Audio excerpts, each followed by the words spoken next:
श्री श्याम शिवाय नमः। शिव महापुराण प्रथम खंड पूर्वार्ध। हर हर महादेव। ओम श्री श्याम शिवाय नमः। ओम श्री गणेशाय नमः। श्री शिव महापुराण प्रथम खंड पूर्वार्ध प्रथमा विद्येश्वर संहिता। अभी इससे पहले हमने शिव पुराण की महात्म्य पढ़ा था, जिसमें शिव पुराण की महिमा का वर्णन था। आज से ये प्रथम विद्येश्वर संहिता शुरू हो रही है। आज से इसका पाठ करेंगे। प्रयाग में सूत जी से मुनियों का शीघ्र पापनाश करने वाले साधन के विषय में प्रश्न।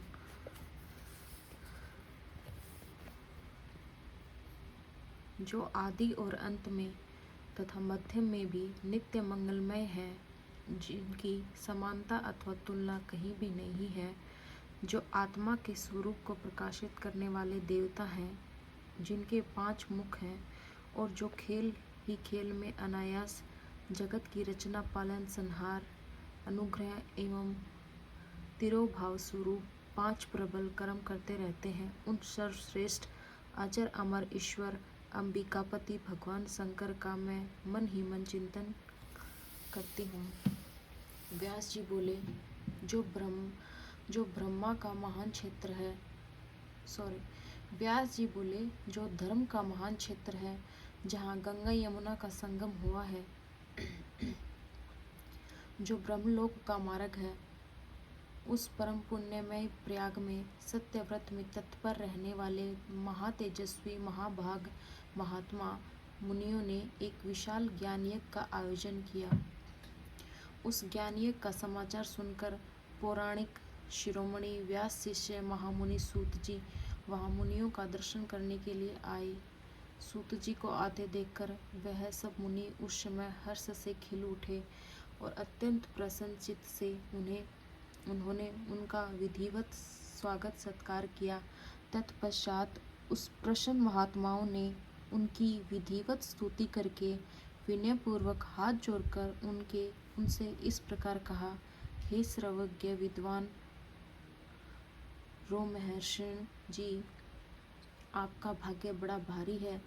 इसी से आपने व्यास जी से यथा स्वरूप में संपूर्ण पुराण विद्या प्राप्त की, इसलिए आप आश्चर्य स्वरूप कथाओं के भंडार हैं।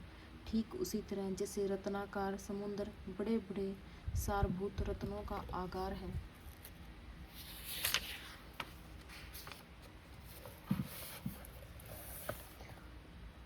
तीनों लोकों में भूत, वर्तमान और भविष्य की जो बात है तथा अन्य भी जो कोई वस्तु है, वह आपसे अज्ञात नहीं है। आप हमारे सौभाग्य से इस यज्ञ का दर्शन करने के लिए यहाँ आ गए हैं और इसी व्याज से हमारा कुछ कल्याण करने वाले हैं, क्योंकि आपका आगमन निरर्थक नहीं हो सकता। हमने पहले भी आपसे शुभाशुभ तत्व का पूरा वर्णन सुना है, किंतु उससे तृप्ति नहीं होती। हमें उसे सुनने की बार बार इच्छा होती है। उत्तम बुद्धि वाले हे सूत जी, इस समय हमें एक ही बात सुननी है। यदि आपका अनुग्रह हो तो गोपनीय होने पर भी आप उस विषय का वर्णन करें। घोर कलयुग आने पर मनुष्य पुण्य कर्म से दूर रहेंगे, दुराचार में फंस जाएंगे, सब के सब सत्य भाषण से विमुख हो जाएंगे, दूसरों की निंदा में तत्पर होंगे, प्राय धन को हड़प लेने की इच्छा करेंगे, उनका मन प्राय स्त्रियों में आसक्त होगा तथा वे दूसरे प्राणियों की हिंसा किया करेंगे। वे अपने शरीर को ही आत्मा समझेंगे। वे मूढ़, नास्तिक तथा पशु बुद्धि रखने वाले होंगे। माता पिता से द्वेष रखेंगे तथा वे कामवश स्त्रियों की सेवा में लगे रहेंगे। ब्राह्मण लोभ रूपी ग्रह के ग्रास बन जाएंगे। वेद बेचकर जीविका चलाएंगे। धन का उपार्जन करने के लिए ही विद्या का अभ्यास करेंगे। मद से मोहित रहेंगे। अपनी जाति के कर्म छोड़ देंगे। प्रायः दूसरों को ठगेंगे।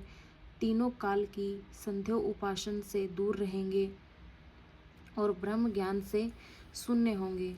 दयाहीन, अपने को पंडित मानने वाले, अपने सदाचार व्रत से रहित, कृषि कार्य में तत्पर, क्रूर स्वभाव वाले एवं दूषित विचार वाले होंगे।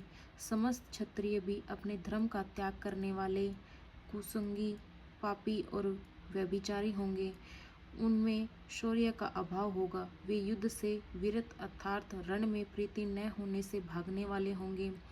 वे कुत्सित चौर्य कर्म से जीविका चलाएंगे, शूद्रों के समान बर्ताव करेंगे और उनका चित्त काम का किंकर बना रहेगा।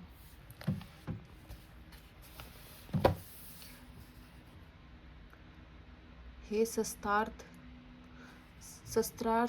विद्या को नहीं जानने वाले, वे शस्त्रार्थ विद्या को नहीं जानने वाले, गौ और ब्राह्मण की रक्षा न करने वाले, शरणागति की रक्षा न करने वाले तथा सदा कामिनी को खोजने में तत्पर रहेंगे।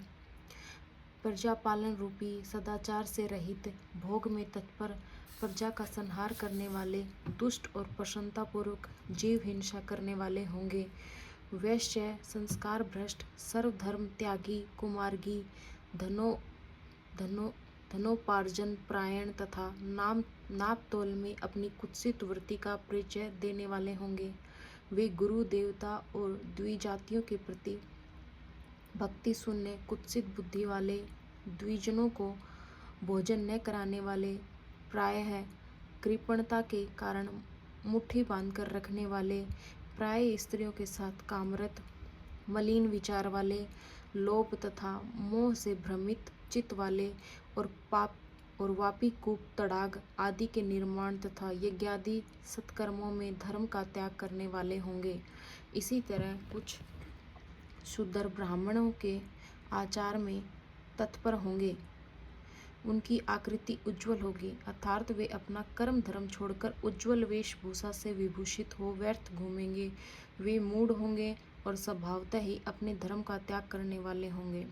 वे भांति भांति तप करने वाले होंगे, द्विजनों को अपमानित करेंगे, छोटे बच्चों की अल्प मृत्यु होने के लिए आभिचारिक कर्म करेंगे, मंत्रों के उच्चारण करने में तत्पर रहेंगे, सालग्राम की मूर्ति आदि पूजेंगे, होम करेंगे, किसी न किसी के प्रति प्रतिकूल विचार सदा करते रहेंगे, कुटिल स्वभाव वाले होंगे और द्विजों से द्वेष भाव रखने वाले होंगे।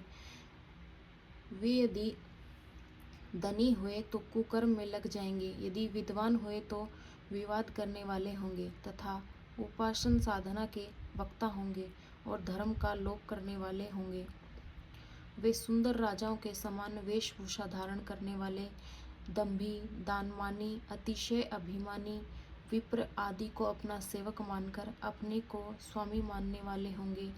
वे अपना धर्म से शून्य, मूढ़, वर्णशंकर, क्रूर बुद्धि वाले, महाभिमानी और सदा चारों वर्णों के धर्म का लोप करने वाले होंगे।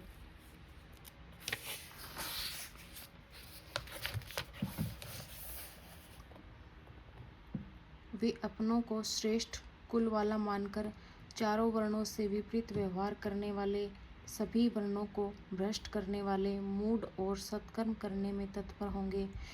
कलियुगी स्त्रियां प्रायः सदाचार से भ्रष्ट होंगी, पति का अपमान करने वाली होंगी, सास ससुर से द्रोह करेंगी, किसी से भय नहीं मानेंगी और मलिन भोजन करेंगी। वे कुत्सित हाव भाव में तत्पर होंगी, उनका शील स्वभाव बहुत बुरा होगा। वे काम विहल, परपति से रति करने वाली और अपने पति की सेवा से सदा विमुख रहेंगी। संतान में माता पिता के प्रति श्रद्धा रहित, दुष्ट स्वभाव वाली, असत विद्या पढ़ने वाली और सदा रोग ग्रसित शरीर वाली होंगी। हे सूत जी, इस तरह जिनकी बुद्धि नष्ट हो गई है और जिन्होंने अपने धर्म का त्याग कर दिया है, ऐसे लोगों को देहलोक और परलोक में उत्तम गति कैसे प्राप्त होगी, इसी चिंता से हमारा मन सदा व्याकुल रहता है। परोपकार समान दूसरा कोई धर्म नहीं है।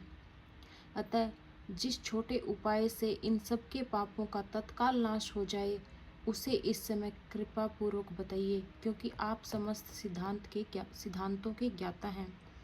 व्यास जी बोले, उन भावितात्मा मुनियों की यह बात सुनकर सूत जी मन ही मन भगवान शंकर का स्मरण करके उन मुनियों से इस प्रकार कहने लगे।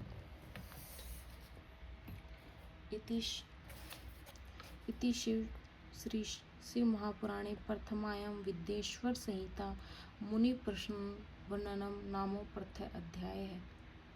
प्रथमो अध्याय है। इसी प्रकार श्री शिव महापुराण के अंतर्गत प्रथम विद्येश्वर संहिता में मुनियों के प्रश्न का वर्णन नामक पहला अध्याय पूर्ण हुआ। श्री शिवाय नमस्तुभ्यं। हर हर महादेव। भगवान शिव की कृपा आप सभी पे बनी रहे।